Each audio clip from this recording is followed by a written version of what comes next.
আল্লাহ সুবহানাহু ওয়া তাআলা মানুষকে যখন কিয়ামতের ময়দানে মহা মুসিবতের সময় আমলনামাগুলি নিয়ে ডাক দিবেন, সকল মানুষের আমলনামাগুলি নিয়ে উপস্থিত হবে আল্লাহর দরবারে। মানুষকে বলা হবে, হে মানুষের আমার সম্মুখে আমলগুলি পড়ো। ইকরা কিতাবাক কাফা বিনাফসিকাল ইয়াওমা আলাইকা হাসিবা। তোমাকে যে আমি আল্লাহ তাআলা আমলনামা দিয়েছি, এই আমলনামাগুলি তুমি হলো পড়ে দেখো কি আমি আল্লাহ তাআলা দিয়েছি। এবার এই লোকটা পড়বে, নামাজ পড়েছিলাম, রোজা করেছিলাম, হজও করেছিলাম, যাকাত দিয়েছিলাম, আল্লাহ আজকে আমার আমলনামাগুলি কই গেল? আমি হলো তো দেখতে পাচ্ছি না, সব পৃষ্ঠাগুলি খালি হয়ে গিয়েছে।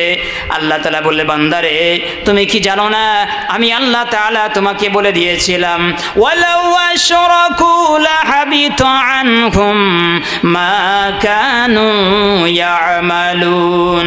জোরে বলেন না আল্লাহু আকবার।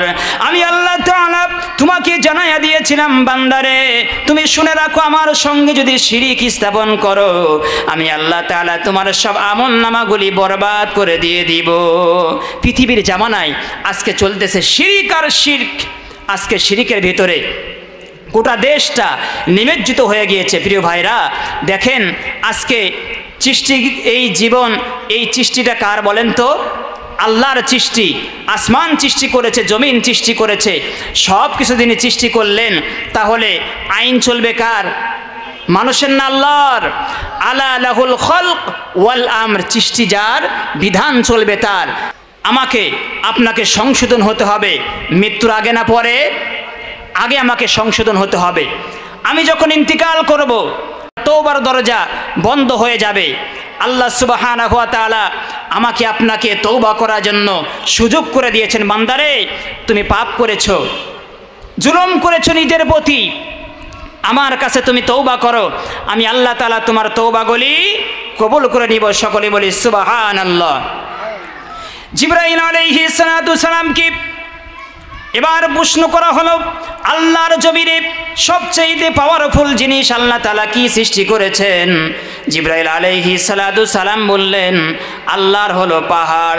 এরপরে জিবরাইল আলাইহিস সালাতু সালামকে প্রশ্ন করা হলো, এরপরে আল্লাহ তাআলা কি সৃষ্টি করেছেন? এবারে বলা হলো লোহা। এরপরে বলা হলো কি সৃষ্টি করেছেন? এরপরে বলা হলো পানি।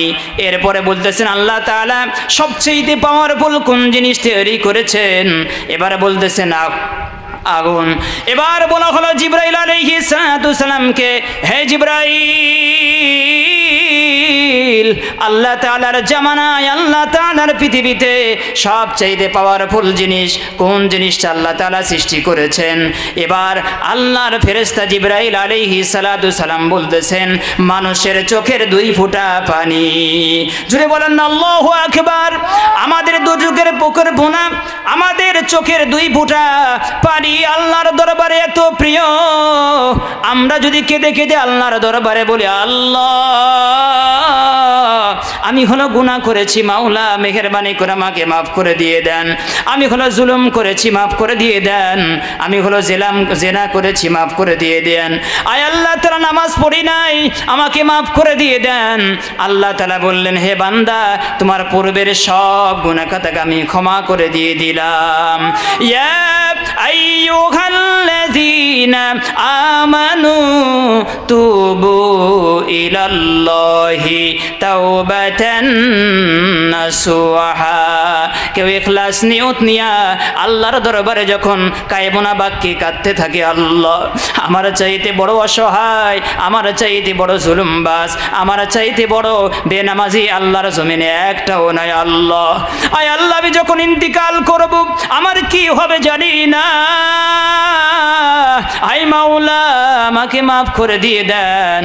আল্লাহ তাআলা বলতেছেন, হে ফেরেশতারা, আমাকে দেখে নাই আমার বান্দা 2 চোখের বুটা দুই চোখের পানি বেয়ে বেয়ে পড়ে যায়, আমি আল্লাহ তাআলা রব্বুল আলামিন তাকে আমি ক্ষমা করে দিয়ে দিলাম। জোরে বলেন আল্লাহু আকবার। মূসা আলাইহিস সালাতু সালামের দরবারে একজন মহিলা আসছে, আসার পরে বলতেছেন, হে আল্লাহর পয়গম্বর, আপনি হলো শুনে নেন, আমি হলো একজন জিনাকারিনী মহিলা, আমার গর্ভে একটা সন্তান ধারণ করেছি, এই সন্তানকে আমি আবার হলো হত্যা করেছি। হে আল্লাহর পয়গম্বর মূসা, মেহেরবানি করে আমি হলো বলতে চাই, আল্লাহ রব্বুল আলামিন আমাকে ক্ষমা করবে কিনা আমি হলো জানি না।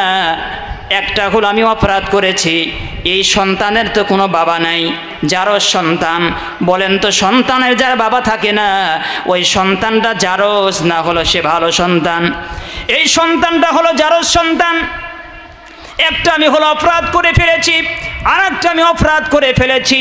হে আল্লাহর পয়গম্বর মূসা কালিমুল্লাহ, আমার হলো গর্ভে ধারণ করেছি, দুইটা আমি অপরাধ করে ফেললাম, তৃতীয়বার আবার আরেকটি অপরাধ করে ফেলেছি। এই সন্তান যদি দুনিয়াতে থাকে তাহলে হয়তো বা আমি মুখ দেখাবো কেমনি করে মানুষের সামনে, এইটা চিন্তা করি। হে আল্লাহর পয়গম্বর, সন্তানকে আমি হলো হত্যা করে ফেলেছি, গলা টিপে তাকে আমি হত্যা করে ফেলেছি, তিনটা আমি অপরাধ করে ফেললাম। হে আল্লাহর পয়গম্বর বলেন, আমাকে আল্লাহ তাআলা রব্বুল আলামিন ক্ষমা করবেন কিনা? মূসা কালিমুল্লাহ একটু কড়া মেজাজের লোক ছিল, জোরে বলেন ঠিক কিনা? কড়া প্রকৃতির লোক ছিল। এবার মূসা বলতেছেন, দূর হয়ে যায় এখান থেকে, দূর হ। কারণ মূসা কালিমুল্লাহ খেপে গিয়েছে, আরে বেটা, এত বড় কাজ করেছিস, আবার যারও সন্তান নিজের পেটে ধারণ করার পরে আবার এই সন্তানকে আবার উল্টা হত্যা করে ফেলেছো, তোমার ক্ষমা নেই, চলে যাও। আল্লাহর পয়গম্বর মূসা কালিমুল্লাহর দরবারে আল্লাহ রব্বুল আলামিন এবার ওহী প্রেরণ করলেন, হে মূসা কালিমুল্লাহ, যেই মহিলাটা তোমার দরবারে এসেছিল আমার দরবারে, সে কায়মুনা বাক্যে তওবা করতে চায়। আমার দরবারে কায়মুনা বাক্যে যদি কেউ একবার তওবা করে, আমি আল্লাহ রব্বুল আলামিন তার দোয়াটা কবুল করে নি। সকলে বলি সুবহানাল্লাহ। তার দোয়া ফেরত দিই না। জেনে রাখো রে মূসা, এই যে মহিলাটা যে অপরাধ করেছে, এর চাইতে বড় অপরাধকারী যারা হলো 5 ওয়াক্ত নামাজ পড়ে না, বলেন তো কয় ওয়াক্ত নামাজ পড়ে না? এরা এর চাইতে ঘৃণিত, এর চাইতে লাঞ্ছিত, এর চাইতে অপদস্থ যারা হলো আল্লাহর সৃষ্টি সেরা জীব হিসাবে নিজেকে দাবি করে, আল্লাহর কুদরত সে হলো গ্রহণ করে, আল্লাহর অক্সিজেন নাই, একটাও টাকা দিতে হয় না। ফ্যানের যখন বিদ্যুৎ বিল দিতে হয় আমরা হলো সকলে চিন্তিত হয়ে যায়, এত টাকা বিল কেন এসেছে? আল্লাহর অক্সিজেন আমরা হলো নি, আমাদের 1 টাকাও বিল দিতে হয় না। আল্লাহ তাআলা বলতেছেন, বান্দারে আমি শুধুমাত্র বললাম 5 বার 5 ওয়াক্ত নামাজ আমার কুদরতি পায়ে সেজদা দিয়ে দাও, তোমরা হলো দিলে না। তো শুনে রাখো রে মূসা, সবচাইতে জুলুমবাজ, সবচাইতে বড় মুনাফিক, সবচাইতে হলো জুলুমবাজ যারা হলো 5 ওয়াক্ত নামাজ জামাতের সহিত পড়ে না। তাহলে এই মূসা, হে মূসা তুমি হলো শুনে নাও, আমি ওই মহিলাকে মাফ করে দিয়ে দিলাম। সকলে বলি সুবহানাল্লাহ। আমরা আল্লাহর দরবারে 2 হাত উঁচু করে বলি, আল্লাহ যা কিছু গুনাহ করেছি মাবুদ মেহেরবানি করে আমাদেরকে ক্ষমা করে দিয়ে দেন। সকলে বলে আমিন। সকলে কালেমা পড়ি, লা ইলাহা ইল্লাল্লাহ, লা ইলাহা ইল্লাল্লাহ।